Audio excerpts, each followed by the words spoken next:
बिस्मिल्लाहिर्रहमानिर्रहीम। आज का हमारा टॉपिक जो है वो फंडामेंटल थ्योरम ऑफ अरिथमेटिक के ऊपर है। अच्छा, अब इस कंसेप्ट को समझने पहले जो है हम थोड़ा सा जो है वो रिव्यू करते हैं हम अपने होल नंबर सेट को।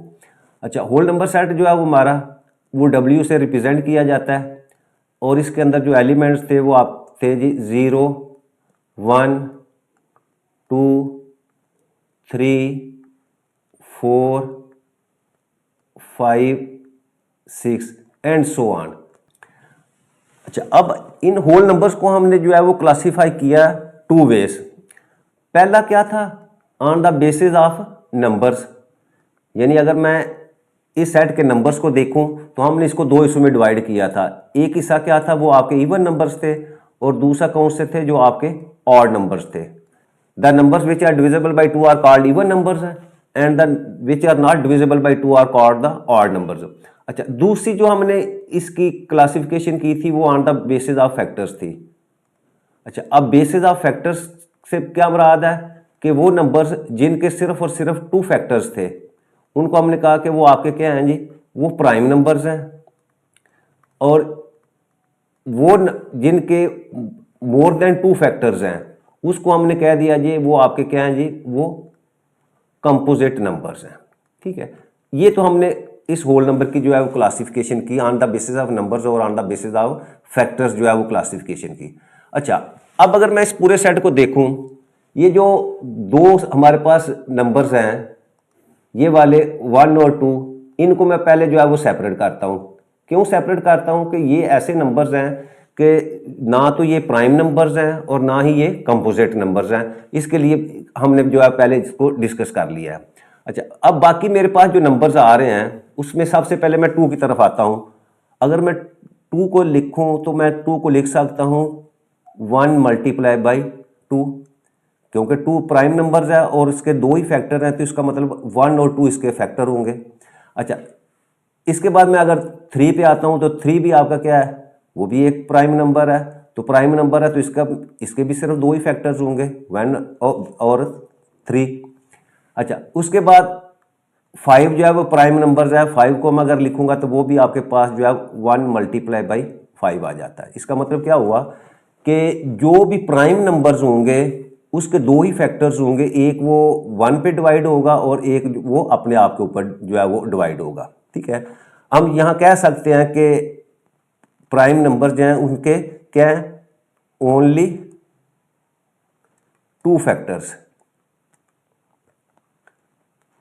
अच्छा, अब हम आते हैं जी कंपोजिट नंबर की तरफ। 4 हमारे पास जो है वो कंपोजिट नंबर है। अगर 4 की मैं फैक्टराइजेशन करूं तो आपके पास आ जाता है 2 मल्टीप्लाई बाई 2। अच्छा, अब देखो जब 4 की मैंने फैक्टराइजेशन किया तो इसके अंदर जो है 2 एलिमेंट आ गया है। अब 2 क्या है, वो प्राइम नंबर है। अच्छा, उसके बाद 6 की बात करूं तो 6 के अंदर जो फैक्टराइजेशन में आपके पास एलिमेंट आ जाता है 2 मल्टीप्लाई बाई 3।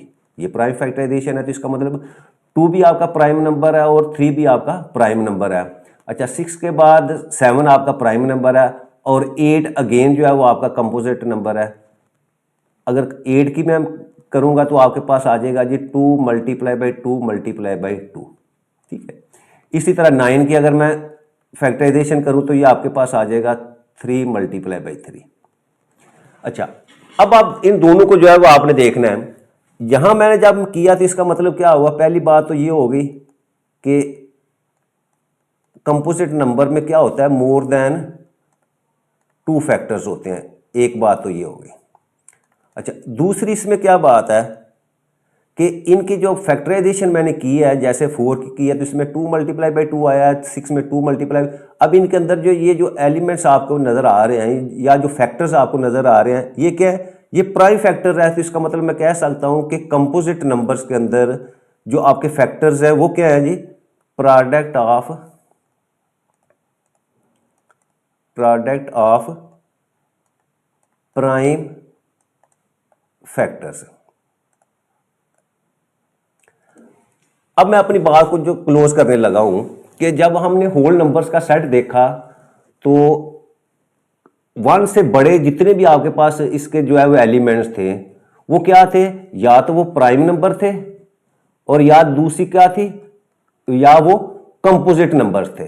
ठीक है, अच्छा, जो प्राइम नंबर्स थे उनके जब हमने फैक्टर लिए तो आपके पास क्या आ जाता है, या वो 1 आता है या वो अपना नंबर जो है वो बजाते खुद आ जाता है। ठीक है, कंपोजिट नंबर के जब हमने फैक्टराइजेशन की तो इसका मतलब क्या हुआ, उसमें जो फैक्टर्स आए वो अगेन आपके पास जो है वो प्राइम नंबर्स ही आ गए। ठीक है, तो अब हम आते हैं जी अपने फंडामेंटल थ्योरम की तरफ। तो फंडामेंटल थ्योरम क्या कहता है, the fundamental theorem of arithmetic states that every whole number greater than one यानी 1 के बाद जो आते हैं is either a prime number, या तो वो प्राइम नंबर है, और it can be expressed as a unique product of its prime factors, या उनको हम क्या कर सकते हैं, प्राइम फैक्टर्स के प्रोडक्ट में जो है वो उनको एक्सप्रेस कर सकते हैं। ठीक है, where there is only one product, यानी इसका मतलब क्या हुआ कि जब भी आप किसी कंपोजिट नंबर की फैक्टराइजेशन करेंगे या उसको प्राइम फैक्टर में करें तो आपके पास जो फैक्टर्स आएंगे वो सेम वही आएंगे, वो यूनिक होंगे,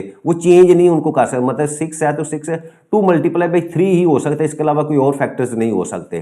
ठीक है, एंड के ऊपर क्या आता है, the order of the prime factors does not matter, यानी आपका जो ऑर्डर है जिस तरतीब से आपने उनको लिखा वो इसके ऊपर अफेक्ट नहीं होता। जैसे उसकी एग्जांपल मैं कहूँ कि अगर मेरे पास कोई 31 जो है वो कंपोजिट नंबर है, अब 30 के मैं अगर जो फैक्टर्स बनाऊं तो आपके पास क्या बन सकते हैं, वो बन सकते हैं जी 2 मल्टीप्लाई बाई 3 मल्टीप्लाई बाई 5, तो 30 आ जाता है। इसको मैं इस तरह भी लिख सकता हूँ 3 मल्टीप्लाई बाई 2 मल्टीप्लाई बाई 5, ऐसे भी लिख सकता हूँ। इसी को मैं सपोज अगर मैं इस तरह लिख दूँ 5 मल्टीप्लाई बाई 3 मल्टीप्लाई बाई 2, तो इसका मतलब क्या हुआ कि हमने इसका ऑर्डर चेंज करें लेकिन क्या होगा, आपके वो यूनिक ही फैक्टर्स होंगे। तो फंडामेंटल थ्योरम ऑफ अरिथमेटिक जो उसकी एक एप्लीकेशन देखते हैं। अच्छा, वर्क एग्जाम्पल 2 है, इसमें क्या क्वेश्चन क्या है कि if P and Q are whole numbers such that P multiply by Q is equal to 13, find the value of P plus Q and explain your answer. अच्छा, अब फंडामेंटल थ्योरम ऑफ जो है arithmetic वो क्या कहता है, वो कहता है कि आपके होल नंबर्स में या तो वो प्राइम नंबर्स होंगे, या दूसरी बात क्या है कि हम उन नंबर्स को प्रोडक्ट ऑफ प्राइम नंबर्स में जो है वो एक्सप्रेस कर सकते हैं। तो अब देखिए यहाँ वो इस क्वेश्चन के अंदर क्या है 13, वो कहता है 13 इज अ प्राइम नंबर। अगर तो वो प्राइम नंबर है तो इसका मतलब उसके सिर्फ और सिर्फ 2 ही जो है वो फैक्टर्स होंगे। कौन कौन से, एक 1 होगा और एक वो 13 इटसेल्फ होगा। इसका मतलब क्या हुआ कि ये अगर हम P और Q की बात करें तो इसका मतलब अगर तो P1 है तो Q क्या होगा, वो ऑटोमेटिकली 13 होगा। और अगर मैं Q को 1 ले लूं तो इसका मतलब क्या होगा, P आपका 13 होगा। तो दोनों सूरतों के अंदर जब हम P प्लस Q करेंगे तो आपके पास 1 प्लस 13 इज इक्वल टू 14 आ जाता है। नेक्स्ट अब हमारे पास क्वेश्चन नंबर 2 एक्सरसाइज 1A का, उसमें क्या है कि if P and Q are whole numbers such that P multiply by Q is equal to 37, find the value of P, explain your answer. अच्छा, अब हम क्या करेंगे कि हम लिखते हैं जी यहाँ कि since 37 is a prime number, so it has only 2 factors. अब कौन से फैक्टर्स है, एक 1 होगा और सेकंड जो है आपके पास इटसेल्फ 37 होगा।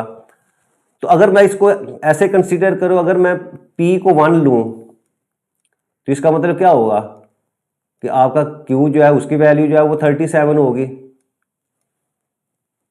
या मैं अगर Q को 1 ले लेता हूं तो इसका मतलब क्या होगा, आपके पास P की वैल्यू जो है वो 37 होगी। तो दोनों केसेस के अंदर जो है अगर मैं जो है वो P प्लस Q फाइंड करूं तो क्या होगा, वो 1 plus 37 that is equal to 38। अच्छा, अब इस पूरे प्रोसेस के अंदर हमने यूज क्या किया है, बाई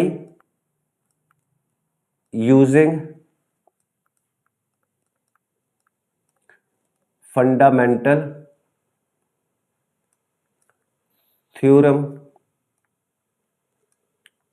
ऑफ अरिथमेटिक, यानी हमने फंडामेंटल थ्योरम ऑफ अरिथमेटिक जो उसकी प्रॉपर्टी को जो है वो यूज करते हुए जो आपकी P प्लस Q की वैल्यू जो है वो फाइंड की है। अच्छा, नेक्स्ट हमारे पास question number 3, if n is a whole number such that product of n and n plus 42 is a prime number, यानी इनका प्रोडक्ट जो है वो प्राइम नंबर है। Find the prime number. अच्छा, अब इनका जो प्रोडक्ट है वो कहता है वो प्राइम नंबर जो है वो आप फाइंड करें, और दूसरी उसने बात की एक्सप्लेन योर आंसर। तो हम यहाँ फिर अगेन वही थ्योरम को अप्लाई करते हुए फंडामेंटल थ्योरम ऑफ अरिथमेटिक जो है उसके मुताबिक क्या है कि जब उसने खुद ही कह दिया कि आपका n और n+2 जो है ये क्या है, इनका प्रोडक्ट जो है वो प्राइम नंबर है, तो मैं यहाँ लिखता हूं कि since n multiply by n+42 is a prime number,